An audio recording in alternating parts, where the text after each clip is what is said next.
Students, we are on the question number 4 of this exercise, which is related to the vocabulary words.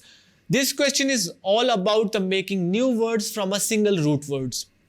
We have already discussed the process of affixation in chapter number 1, how we use process of affixation to create new words, के कैसे हम prefixes को add करके या suffix को add करके new words बनाते हैं. ये question भी कुछ उसी टॉपिक से related है.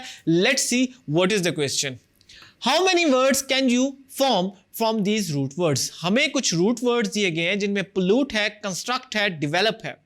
इससे हम कितने वर्ड्स बना सकते हैं, ये आपकी बुक में भी ये क्वेश्चन है.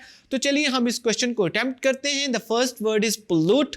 पोल्यूट से जो पहला वर्ड है वो हम पोल्यूशन बना सकते हैं, पोल्यूटर बना सकते हैं, पोल्यूटेड बना सकते हैं. ऑल ऑफ दीज वर्ड्स, ये सारे के सारे वर्ड्स सफिक्स ऐड करके बनाए गए हैं. Pollutant, polluting, पोल्यूटिव.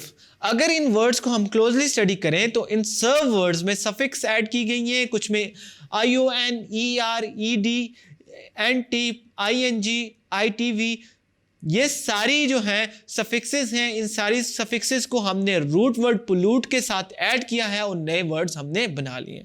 Second word is construct. Construct को हमने उसके साथ ION ऐड किया तो वो कंस्ट्रक्शन बन गया, ED ऐड किया तो कंस्ट्रक्टेड बन गया, TIVE ऐड किया तो कंस्ट्रक्टिव बन गया, कंस्ट्रक्शनल, कंस्ट्रक्टिंग, कंस्ट्रक्टेबल. तो ये सारे वर्ड्स हमने सारे सफिक्सेस को ऐड करके न्यू वर्ड्स बनाए. Third word is develop. Develop को हम डेवलपमेंट कर सकते हैं, डेवलप कर सकते हैं, डेवलपिंग कर सकते हैं, डेवलप कर सकते हैं, डेवलपेबल कर सकते हैं. तो student, this was the question about affixation कि कैसे हमने सफिक्स ऐड करके न्यू वर्ड्स बनाए. ये 3 वर्ड्स थे रूट वर्ड्स. इन रूट वर्ड्स के जरिए हमने अप्रॉक्सीमेटली हर वर्ड के कम से कम 5 से ज्यादा जो है वो न्यू वर्ड्स बनाए हैं. इस पूरे process of new words, making new words को हम एफिक्सेशन कहते हैं, जिसमें या तो हम प्रीफिक्स ऐड करते हैं यानी वर्ड में रूट वर्ड से पहले कोई वर्ड ऐड करते हैं या रूट वर्ड के बाद कोई वर्ड ऐड करते हैं तो वो एक नया वर्ड बन जाता है. इसको हम एफिक्सेशन का प्रोसेस कहते हैं.